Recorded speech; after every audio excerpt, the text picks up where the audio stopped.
Hello friends, मैं संदीप और आप देख रहे हैं एसपीजी गांव से शहर तक। आइए हम दिखाते हैं आज की सबसे बड़ी खबरें। मुझे पेड़ियों में मत बांधो नरेंद्र मोदी जी। मैं सिर्फ और सिर्फ आज यही कहना चाहूंगा कि मनुस्मृति के खिलाफ डॉक्टर बाबा साहब अम्बेडकर के संविधान को बचाने की लड़ाई हम सब मिलकर लड़ रहे हैं और इस आवाज को हम दबने नहीं देंगे।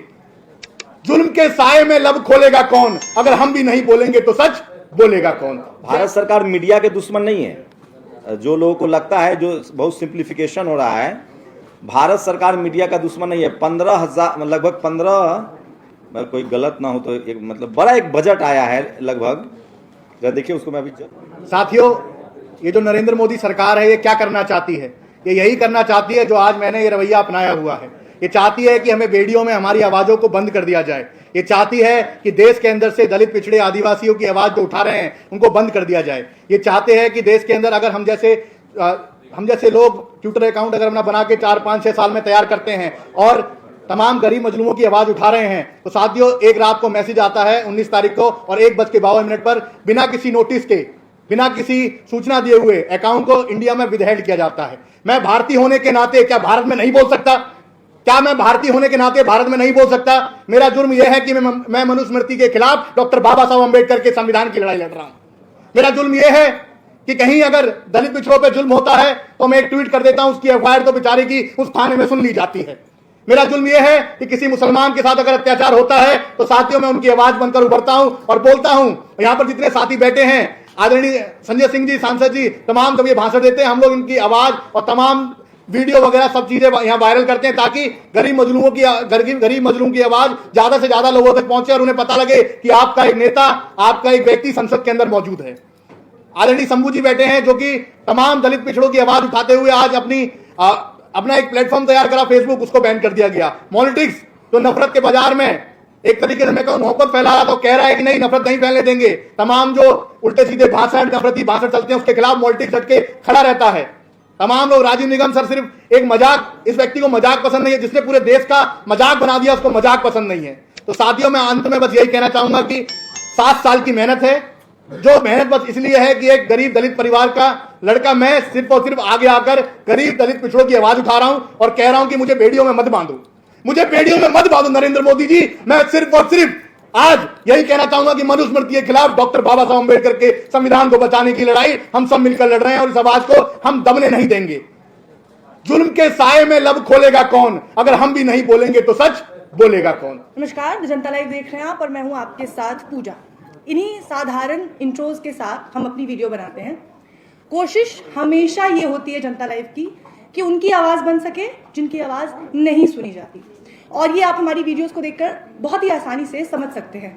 बहुत सीधी सरल भाषा में मैं बात करती हूँ, नपी तुली भाषा में बात करती हूँ। कोशिश करती हूँ कि किसी चीज़ को लेकर विवाद ना हो, ये पूरी कोशिश होती है, क्योंकि जिस समय में हम काम कर रहे हैं हमें पता है कि हमारे सरों पे तलवारें निरंतर लटकी हुई हैं और वो कभी भी चल सकती है।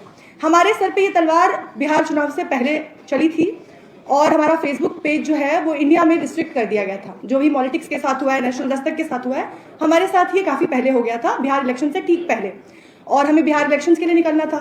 इसका असर उस वक्त ये हुआ कि हम तैयारी करके बैठे थे बिहार इलेक्शंस कवर करने की, और क्योंकि हमारा फेसबुक पेज 2 मिलियन सब्सक्राइबर से ज़्यादा का था, अचानक से उसे इंडिया में रिस्ट्रिक्ट कर दिया गया।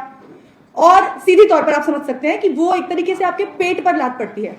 आप एक छोटी सी टीम है, कोशिश कर रहे हैं, तमाम मेहनत कर रहे हैं, और उसके बाद हम इसमें लग गए कि किस तरीके से हम उसे रिवाइव कर सके, कैसे रिस्ट्रिक्शन हटा सके। हमने तमाम कोशिशें की, छोटा सा वीडियो बनाया, जितने लोगों को जानते थे उन्हें हमने कांटेक्ट किया कि वो उस वक्त आवाज़ उठाए। और यहाँ इस वक्त बहुत ज़रूरी है पॉलिटिक्स का धन्यवाद करना, क्योंकि हमने उस वक्त कोशिश की ये आवाज़ उठाने की, पर उस वक्त शायद हम इकलौते चैनल थे जिससे रिस्ट्रिक्ट किया गया था, तो ये आवाज़ इतनी बड़ी नहीं हुई।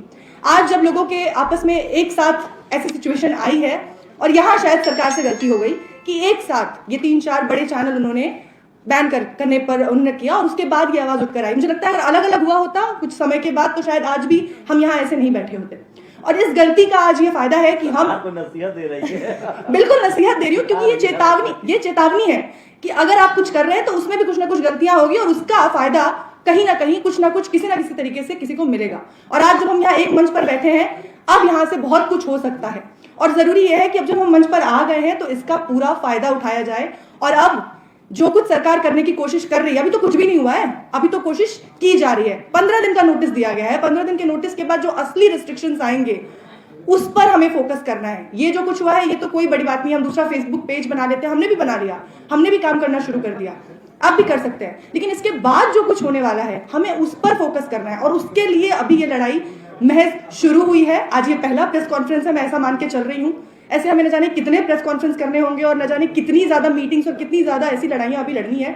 अगर अभी हमने इस लड़ाई को रोक दिया तो ये आगे कहीं भी किसी के लिए भी आप खतरा हो सकता है, कोई भी काम नहीं कर पाएगा इस मीडिया इंडस्ट्री में। और सबसे अहम सवाल, जो सही सवाल है, जो आप पूछते हैं, जिन लोगों तक आप पहुंचते हैं, वरना सवाल पूछने वाले दूसरे तबके के भी लोग हैं जो आजकल ये भी पूछते हैं पानी नहीं मिला, तो उस सवाल को अगर कोई काउंटर कर रहा है, जो बता रहा है कि हाँ नहीं मिला, और उसकी वजह से आपको जवाबदेही आज भी देनी होगी। तो अगर आप चाहते हैं कि आप खड़े रहें, आपकी आवाज बुलंद रहे, तो इसी तरह लड़ना होगा। ये महज शुरुआत है, इस बात को गांठ